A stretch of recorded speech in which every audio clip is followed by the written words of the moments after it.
Hey, this is The Actor 3 with the top 10 worst war movies ever made. Let's skip any kind of introduction and jump right into this thing because I want to get through this as fast as possible. Kicking off this list at number 10 is All Quiet on the Western Front. This is a 1979 remake about the horrors of war from the German point of view in World War I. It stars Richard Thompson, who everyone remembers as John Boy from the Waltons, and Ernest Borgnine. The first problem with this film is that even though it's from the Germans' point of view, nobody speaks German. I'll teach you practical things, like how to put your diapers on in the front lines. Not even an accent. Directors say they do this because they don't think people like reading subtitles, but I think it's just the director being lazy and the actor's lack of dedication. Of course, being an anti-war film, it tries to show us that no matter what side is winning in war, it's all hell. I think that's the best way to make any war film, but they just weren't able to pull it off with this one. Look at this scene right here when all these injured horses are running around. Of course it's not good what's going on, but listen to what this soldier says about it. What have they done? Done anything? Using horses is wrong. It's wrong killing horses. My God! Not only was that the worst acting, but who the hell wrote those lines? They're terrible! There shouldn't have been any lines at all in this scene. They just should have shown what was going on and let the audience judge for themselves. It's wrong killing horses. Well, no duh! I wouldn't have been surprised if they just had him look right into the camera when he said that. I kind of felt the same way during the scene when John Boy kills a French soldier with his knife. He sits there with him for a few hours watching him die. Then he starts to talk about how it's wrong to kill people, and if they weren't in this war, then he could have been friends with the French soldier. It wasn't like that other scene where the acting and writing was bad, but it just seemed a little unnecessary. Like I said, they should just leave it up to the audience to judge what's going on. When they do stuff like this, I think it actually makes it more unrealistic.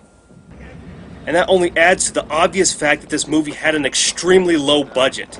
You just have to take one look at this film and you know that barely any money was put into it. Compare the quality of this film to Apocalypse Now, which came out the exact same year. Apocalypse Now looks brand new, and all the battle scenes are realistic and convincing. Then look at All Quiet on the Western Front. It looks like it was made in the 50s. All the battle scenes look staged, and no one dies in a realistic way. And as I said, the acting just doesn't cut it. Now, I made a really bad decision with this movie. I watched it first instead of watching the original. So, as you can imagine, I didn't have high expectations for the original. But holy crap, it actually was way better than the remake. Well, of course it is. Remakes generally suck, right? Somehow in 1930, they were able to pull off the realism of war with what they had to work with. They knew how to use what they had during that time, and it worked out great. Yeah, maybe the remake did have some things that the original didn't, like the mustard gas and how the spade was better than the bayonet, but little things like that aren't going to save a whole movie. So if you want to know, watch the original All Quiet on the Western Front. It's great for all it could be at the time. Don't watch the remake. It needed more money, better acting, and a hell of a lot better writing. Like I say, it's not a bad little war. Number 9. Thin Red Line, starring a crap load of actors. That was the main problem I had with this film. There were just too many characters to keep track of. The movie is about the invasion of Guadalcanal in the Pacific. Pretty simple. I really don't have much to say about this movie. It's not like I picked out every single thing wrong with it. It just didn't do anything for me. It just left me sitting there confused because every scene seems like it's going to end with a significant plot point, but then it just sort of winds down. It leaves you feeling empty in a bad way. When a battle scene has been going on for 20 or so minutes and it seems like it's finally coming to an end, something else happens which drags it out even more. I didn't care about any of the characters either. There's no introduction, they just pop up out of nowhere and we're supposed to connect with them. There's constant voiceovers to what the characters are thinking about, but they're all whispering, so 90% of the time I couldn't figure out who the hell it was supposed to be. With all the whispering and bizarre flashbacks, I had no idea what was going on. I got the message that it was an anti-war film, and most of the scenes that tried to show us the brutality of war were actually done pretty well. But then there's also parts that just got too ridiculous. That's pretty much it. I don't hate it, but I certainly did not enjoy Thin Red Line. Number 8. the 1978 action flick Force 10 from Navarone, starring Harrison Ford and Robert Shaw. This movie is actually a sequel to the 1961 Gregory Peck film The Guns of Navarone. Except this time, Robert Shaw plays Gregory Peck's character. I've always hated sequels that are decades apart, and this one is no exception. At first, it's an assassination mission, then turns into a spy movie, and then becomes a sabotage movie. Yeah, it's kinda all over the place. Let me just try and explain this movie with all its twists and turns. After Robert Shaw gets back from blowing up the Guns of Navarone when he was Gregory Peck, he's assigned to go to German-occupied Yugoslavia to eliminate a spy who is hiding among partisans. So they join up with Harrison Ford's team, who turn into rebels or something, and steal a plane to get to Yugoslavia. And then Carl Weathers just decides to join them.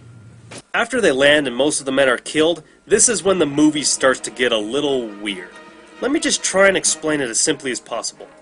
They eventually meet up with the partisans, but uh-oh, turns out they're actually Czechniks who are allies with the Germans. This guy must be the villain. Well, better disguise ourselves as black marketers, yeah, that'll throw them off. Oh, wait a minute, the Czechnik girl is actually a partisan who's helping us. Alright. Oh good, these guys are the real partisans, thank God. But wait, isn't that the spy I was sent here to kill? No, we already killed the spy that you're looking for. Ah crap, looks like this whole trip was just a big waste of time. Doesn't matter, I'll give you something to do. Blow up that bridge before the Germans cross over and kill us all. Oh, alright, I guess that'll give us something to do. Not to mention having to get back into the Czechnik camp to rescue our remaining team and resulting in a big shootout. Bad news, the bridge won't blow. It's too strong. Well, what can we do? We can go down the river to a German dam and blow that up, which will fill the river with water and knock over the bridge, preventing the Germans from crossing over. Alright, so now the mission is to blow up a dam. Call on the Allies to drop some explosives. Here they come. Wait a minute, it's not the Allies, it's the Germans. How did that happen? Well, it turns out that partisan really is a German spy. Dang, we just can't catch a break. Well, you screwed that one up, you're fired. Who cares what he says? Let's go blow up the dam anyway. We'll all disguise as Germans and steal landmines from a factory and then take a train down to the dam and jimmy-rig the landmines into a homemade bomb, then blow up the inside, which will release the water into the river and knock over the bridge while the Germans are trying to cross over it and save the partisans. Wow, did I cover everything? I don't know. It just seems like there's way too much stuff going on here. The bridge thing just comes out of nowhere and becomes the whole point of the movie. And the movie's not realistic with war anyway. It doesn't know anything about the military, it doesn't know anything about the partisan or Czechnik movements in Yugoslavia during its occupation, which is really too bad because I would have loved to see a movie about the battles over in Yugoslavia between the partisans and Czechniks. So instead of being a realistic war film, it's just an average mindless shoot-'em-up action movie. No realism whatsoever. The action might be fun at times, but it's no different from action you'd see in a James Bond or Indiana Jones film. What a coincidence. Same actors playing the same character roles. I mean, why are the Germans using Russian T-34 tanks instead of Panzers? Of course, the black guy has to be a 70s New York stereotype who carries a switchblade. And oh man, check this out. A little wire stretched across the road at the perfect level and it cuts the guy's head clean off. Jeez. It had practically every cliché from the 60s and 70s action films, like quirky dialogue and the creative engineer. The character Miller is a demolition expert, not like a realistic demolition expert who would carry plastic explosives, Composition B or TNT. No, he carries distraction explosives, exploding pens, exploding snakes, and exploding dog crap. It's all right out of James Bond, Get Smart or Wild Wild West. Kinda goes to show what time period it was made in, because Miller and the Guns of Navarone didn't have all that stuff. Anyway, this is going on too long. All I can say is that Force 10 from Navarone didn't cut it. It didn't work! I know it didn't work! Number 7, U-571, starring Matthew McConaughey and Harvey Keitel. It's a submarine movie about an American naval crew who set out to try and capture a German Enigma machine from a U-boat. Now let me ask you something. What do you think was the main inspiration for making this movie? Well, all I kept thinking about while watching it was Das Boot, Das Boot. Man, this movie sure does remind me a lot of Das Boot. Das Boot was a 1981 war movie that focused on a German U-boat crew. It was pretty good, even though it was about 5 hours long, but it captured the claustrophobic environment about being trapped inside a U-boat. So when I was watching U-571, all I kept thinking about was how much it looked like Das Boot. I mean, look at the opening titles. Okay, we're underwater, and then the screen goes black, and a title appears. Now look at Das Boot. We're underwater, a U-boat goes over our heads, and then the screen goes black and the title appears. Besides the U-boat going over our heads, the opening to U-571 is the exact same as Das Boot. I just got the feeling that the director loved Das Boot so much that he remade the movie without remaking it, if that makes any sense.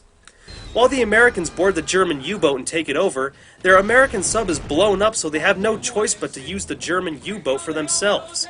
And that's how the director remade Das Boot without remaking it, by putting the Americans in the German U-boat so we can do all the same things they did in Das Boot. Now, apart from ripping off the look of Das Boot, it's just an action film filled with big slow-motion explosions and firing machine guns from the hip. I like how no one goes deaf after firing a machine gun in an area no wider than 6 feet. It doesn't pay any respect to actual missions involving the Enigma machine. It doesn't pay any respect to sailors both on the American or German side. It's just an action movie for kids. In fact, the director cut out some of the more violent scenes just to keep it a PG-13 movie. I was in 3rd grade when this movie came out, and I remember it being quite popular in school, so go figure. It's also kind of confusing because the whole point of the movie is to capture the Enigma machine. Well, after their sub gets blown up and they have to use the U-boat, they get confronted by a German destroyer and the rest of the movie is just about sinking that damn thing. You totally forget about the Enigma machine. It's never mentioned again. Even though there were actual missions in real life to capture German Enigma machines to crack the code, they were all done by British, not Americans. They even captured Enigma machines before America were even involved in the war. So why do we need to take credit for something that we didn't even do, let alone make up a mission that never even took place? The real U-571 didn't even carry an Enigma machine. It was sunk in 1944. And at the very end we get this mention of the actual Enigma missions that were successful. Well, why didn't you make a movie about those missions instead of making up your own? It would have been a hell of a lot better to watch a factual movie about the capture of decoding machines instead of watching a cliché action movie. Anyway, some people think U-571 was a good movie about U-boats. Well, I disagree.